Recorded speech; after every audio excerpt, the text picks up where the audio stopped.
अब ईरान पर हमला कभी भी कैसे भी हो सकता है।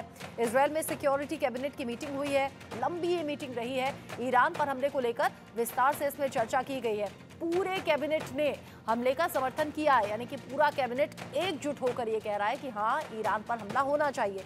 मीटिंग को लास्ट मीटिंग का नाम दिया गया है, यानी कि अब इसके बाद भीषण हमला हो सकता है। टारगेट पर ईरान के परमाणु संयंत्र भी हैं। फार्दो परमाणु संयंत्र पर सबसे बड़ा हमला संभव है, यानी कि वही बात है जिसका जिक्र अभी कर्नल संजीव सिरोही जी ने किया। टारगेट पर ईरान के परमाणु संयंत्र हैं और ऐसे में अगर ये युद्ध भीषण होता है, क्योंकि लास्ट मीटिंग, इस सिक्योरिटी मीटिंग को लास्ट मीटिंग नाम भी दिया गया है। संजीव श्रीवास्तव जी, अगर ये हमले इसी तरीके से भीषण होते हैं, क्योंकि जब जब युद्ध के हालात होते हैं, युद्ध की स्थिति होती है, हम दशकों नहीं सैकड़ों साल पीछे चले जाते हैं। और यहाँ सिर्फ ऐसा नहीं है कि सिर्फ दो देशों की बात है, अलग अलग देश इसमें डायरेक्टली इनडायरेक्टली इन्वॉल्व हैं, और ऐसा नहीं है कि जो इन्वॉल्व नहीं है उन पर असर नहीं होगा। देखिए, सबसे पहले तो मैं बुराई पर अच्छाई की विजय का जो प्रतीक पर्व है, विजयदशमी और दशहरा, उसकी मैं आपको और आपके सभी दर्शकों को, सभी को इसकी शुभकामनाएं देता हूं, बधाई देता हूं। और जो आपने अब प्रश्न पूछा है, उस संदर्भ में मैं स्पष्ट रूप से ये देखता हूं कि ईरान के ऊपर इजराइल का जो हमला है वो इमिनेंट है, वो किसी भी समय हो सकता है, और एक निसंदेह एक बड़ी कार्रवाई इजराइल के द्वारा ईरान के ऊपर की जाएगी। और ईरान ने 1 अक्टूबर को जिस तरीके से लगभग 200 बैलिस्टिक मिसाइल्स के माध्यम से इजराइल को टारगेट किया था, उसका एक माकूल जवाब, जिसको कहते हैं प्रोपोर्शनेट रिस्पांस, और उससे भी कहीं बड़ा रिस्पांस वो इजराइल करने जा रहा है। इजराइल अपने बड़े रिस्पांसेस के लिए जाना जाता है, और ये हमला जैसा कि मैंने कहा कभी भी हो सकता है। लेकिन ये जो हमला इजराइल के द्वारा ईरान पर किया जाएगा, वो यूनाइटेड स्टेट्स ऑफ अमेरिका के क्लोज कोऑर्डिनेशन से ही होगा, इसमें कोई दो राय नहीं है। ये संभव नहीं है इजराइल के लिए कि वो यूनाइटेड स्टेट्स ऑफ अमेरिका के कोऑर्डिनेशन के बिना सीधी कोई ईरान में कार्रवाई करते। वो नॉन स्टेट एक्टर्स के विरुद्ध तो कर सकता है, उसने किया भी है। हिजबुल्ला और हुती के खिलाफ कई ऐसे ऑपरेशंस इजराइल ने कंडक्ट किए हैं कि जिसके के बारे में बहुत सूचना अमेरिका के एस्टेब्लिशमेंट को नहीं दी गई, और ऐसी भी रिपोर्ट्स हैं कि उसको लेकर के अमेरिका के एस्टेब्लिशमेंट में थोड़ा असंतोष है।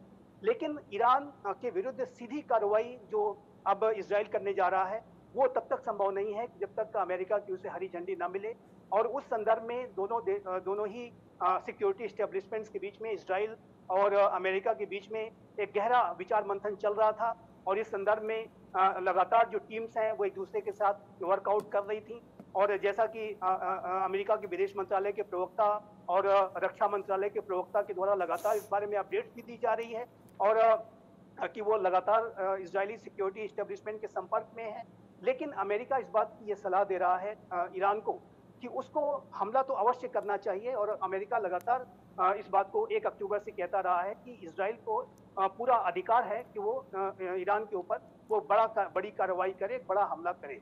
लेकिन अमेरिका की ये सलाह होगी कि इजराइल को ये जो रिस्पांस है वो इस तरीके का करना चाहिए कि इससे इस युद्ध का रीजनल एस्केलेशन ना हो, ये कोई क्षेत्रीय युद्ध में ना बदल जाए, ये कोई state to state war, full blown war, all out war में न बदल जाए। इस बात को इजराइल को ध्यान में रखना होगा।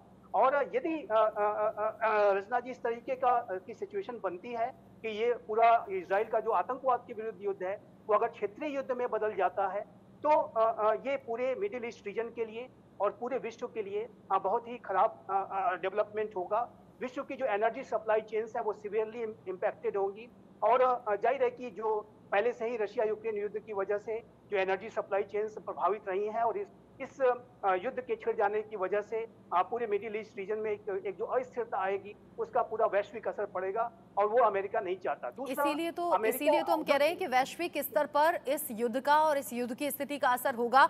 यूके देवनाथ सर, अगर जिस बफर प्लान का हमने अभी जिक्र किया, अगर वो बफर प्लान कामयाब होता है, अगर आईडीएफ वाकई उन प्रॉक्सी देशों की जमीन पर जाकर कब्जा करता है, फिर उसे बफर जोन बनाता है, तो ये कितना ज्यादा घातक हो सकता है।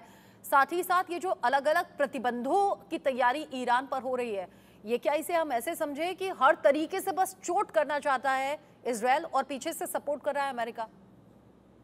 रत्ना जी, ये जो बफर प्लान बनाने की योजना इजराइल बना रहा है, इस तरह की योजना इजराइल 70 साल पहले, 60 साल पहले, 40 साल पहले भी कर चुका है।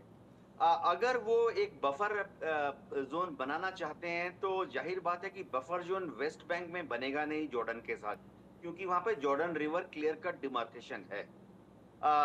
जाहिर बात है कि बफर जोन जो है दक्षिण में गजा के पास, वहां पर भी जो फिलाडेल्फी कॉरिडोर है वहां पर भी नहीं बनेगा, क्योंकि सनाई डेजर्ट में इजिप्ट इजिप्ट के साथ क्लियर कट डिमार्केशन है। तो बफर जोन बनेगा कहाँ? उत्तर में गोलान का जो एरिया है उसको ऑलरेडी इजराइल ने सीरिया से छीन लिया था 1967 के वॉर में, और गोलान को उसने एक बफर जोन सीरिया के विरुद्ध और as a artillery observation and fire post use किया, लेकिन उसका फायदा नहीं हुआ।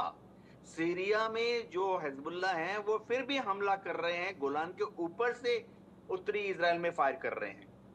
अभी जो बफर जोन का जो प्लान आया उसकी रूपरेखा ऐसी है कि उत्तर में लेबनान के साथ जो ब्लू लाइन है उसको क्रॉस करके इजराइल की आईडीएफ लिटानी रिवर तक चली जाएगी। ब्लू लाइन से लिटानी रिवर जो है करीबन 30 किलोमीटर उत्तर में है। तो इजराइल की आईडीएफ ऐसा प्लान कर रही है, अगर वो करते हैं कि लिटानी रिवर तक वो एक बफर जोन पे कब्जा कर लेंगे, इससे भी क्या कोई फायदा होगा? एज ए मिलिट्री एनालिस्ट मुझे लगता है नहीं होगा, क्योंकि बफर जोन की चौड़ाई मात्र 30 किलोमीटर होगी उत्तर से दक्षिण पर, और हिजबुल्लाह के पास काफी बड़ी तादाद में इस तरह के रॉकेट जमीन से जमीन पर मार करने वाले हैं, जो कि 40 किलोमीटर, 50 किलोमीटर, 60 किलोमीटर तक फायर कर सकते हैं। तो अगर बफर जोन लिटानी रिवर तक बना भी लेते हैं, यानी 30 किलोमीटर चौड़ा, फिर भी उसके उत्तर से हिजबुल्लाह भविष्य में आज से 1 साल बाद, 2 साल बाद, 5 साल बाद फिर से इजराइल पर हमला कर सकता है। तो बफर जोन बना के कुछ फायदा होगा नहीं। एक और चीज जो मैं बताना चाहता हूं कि जहां तक इंटरनेशनल डिप्लोमेटिक प्रोटोकॉल की बात है, इजराइल लेबनान में घुस के जो बफर जोन बनाएगा, जो पहले भी कोशिश कर चुका है, उसका अंतर्राष्ट्रीय स्तर पर बहुत डिप्लोमेटिक प्रोटेस्ट होगा, क्योंकि ये किसी भी इंटरनेशनल लॉ के तहत अलाउड नहीं है। मेरे ख्याल से ना सिर्फ यूनाइटेड नेशन, ना सिर्फ यूरोप के देश, वरन शायद अमेरिका भी इस बफर जोन को बनाने के लिए लंबे समय तक इजराइल का साथ नहीं देगा। जी, यानी कि रूस यूक्रेन युद्ध में जिस तरीके से अमेरिका सपोर्ट की बात करता रहा, लेकिन वो सपोर्ट किस तरीके से और कैसा है ये जग जाहिर है, और पिस रहा है उसमें सिर्फ यूक्रेन। जो हालात अभी यूक्रेन में बड़ी तबाही के हैं। अब ईरान इजराइल के बीच में जो स्थिति है, मनन द्विवेदी जी, अगर आईडीएफ कहता है, अगर बेंजामिन नेतन्याहू कहते हैं कि हमास का खात्मा करना है भाई, इसीलिए ये युद्ध चलता रहेगा, उधर हिजबुल्लाह के खात्मे के लिए कदम आगे बढ़ा देते हैं। हमास चीफ हानिया मारा गया, हिजबुल्लाह चीफ नसरल्ला मारा गया, लेकिन ऐसा तो नहीं है कि युद्ध खत्म हो गया या टकराव खत्म हो गया। ये युद्ध जारी है और भीषण तरीके से अभी भी जारी है, चल रहा है, आगे भी अंतहीन चलेगा क्या? जी, मुझे ऐसा लगता है कि ये पिछले कई वर्षों से, अगर हम इतिहास को देखें, हमें इतिहास को यहाँ पर निगेट नहीं करना चाहिए।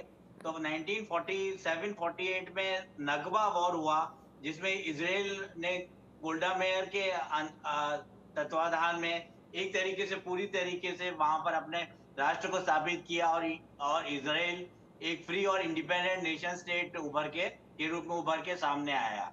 फिर जैसा कि पहले बताया जा चुका है, 67 में योम किपुर वॉर हुआ, उसके बाद 1971 में भी ऑयल क्राइसिस वॉर हुआ, और उसके बाद 1988 और 2000 में इंतिफादा हुए। तो मुझे लगता है कि ये अंतहीन वॉर की तरफ ही हम लोग जा रहे हैं। और अगर यहाँ पर अमेरिका ने, यहाँ पे हमें देखना चाहिए, जैसा कि पहले कहा जा चुका है, जो बाइडेन ने 2 महीने के बाद, बिल्कुल बातचीत बंद हो गई थी नेतन्याहू और बाइडेन के बीच में, ये कहा है कि पूरा अधिकार है इजराइल को, तेल अवीव को वापस इजराइल के ऊपर, ईरान के ऊपर काउंटर अटैक करने के लिए। हाँ। पर ये जो युद्ध है, जो काउंटर अटैक होगा, कभी भी इमिनेंट है, ये प्रोपोर्शनेट होना चाहिए। क्योंकि इस समय अगर हम देखें तो सबसे बड़ी चिंता जो अमेरिका की है वो ये है कि नतांज, फोर्दो और जो वहां के 4-5 परमाणु संयंत्र हैं, उनके ऊपर अगर इजराइल घातक हमला करता है तो फिर ये विश्व युद्ध या फिर बहुत बड़े श्रेणी का रीजनल युद्ध के रूप में चीजें सामने आ सकती हैं। और ये चीज जो ऐसी है, इसको अमेरिका कभी पसंद नहीं करेगा, और इसको वेस्टर्न कंट्रीज भी कभी पसंद नहीं करेंगे। क्योंकि अगर हम इतिहास में फिर जाएं तो 2015 में जगपोआ साइन हुआ था ईरान और वेस्टर्न कंट्रीज के बीच में। जगपोआ जिसमें ग्रेट पावर्स +1, उसमें कहा गया था कि ईरान अपने जो परमाणु संयंत्र है, न्यूक्लियर इंस्टॉलेशन है, उनको इंटरनेशनल इंस्पेक्शन के लिए पूरी प्रकार से खोल दे और सिर्फ सिविलियन न्यूक्लियर एनर्जी का प्रोडक्शन ही ईरान में हो। पर आज की वस्तुस्थिति ये है, ये इकोनॉमिस्ट ने भी लिखा है और अमेरिकी जो न्यूज़पेपर्स हैं, वॉशिंगटन पोस्ट और न्यूयॉर्क टाइम्स, वो भी लगातार लिख रहे हैं कि ईरान के पास अभी कैपेसिटी है कि 4-5 छोटे न्यूक्लियर बॉम्ब्स वो बना सकता है। सेम स्थिति यूक्रेन वॉर में है, जहां पर पुतिन अपने न्यूक्लियर स्वॉर्ड को कई बार सामने ला चुके हैं और कह चुके हैं कि ज़पोरिज़िया जो वहां पर न्यूक्लियर संयंत्र यूक्रेन का, उसको वो बर्बाद कर देंगे, उसको तबाह कर देंगे। तो हम वेस्ट एशिया की तरफ वापस आए तो मुझे कहीं ना कहीं लगता है कि प्रोपोर्शनेट रिस्पॉन्स से ज्यादा घातक हमला इजराइल करेगा ईरान के ऊपर। और जहां तक जो और समीकरणों की बातचीत है, उसमें हम ये पाएंगे कि जो एनर्जी चेंज है वो भी काफी हद तक डिसरप्ट होंगी। हाँ। और अगर न्यू दिल्ली के लिए हम देखें तो बड़ी प्रॉब्लम है, क्योंकि इंडिया जो है, भारत जो है 85% अपना ऑयल और नेचुरल गैस विदेश से मंगवाता है। तो जो डाइवर्सिफिकेशन ऑफ एनर्जी सप्लाईज है वो इंडिया करने का प्रयास कर रहा है। और अगर हम देखें तो $80 की प्रति बैरल की कीमत में ऑयल का भी इंक्रीमेंट हो गया है।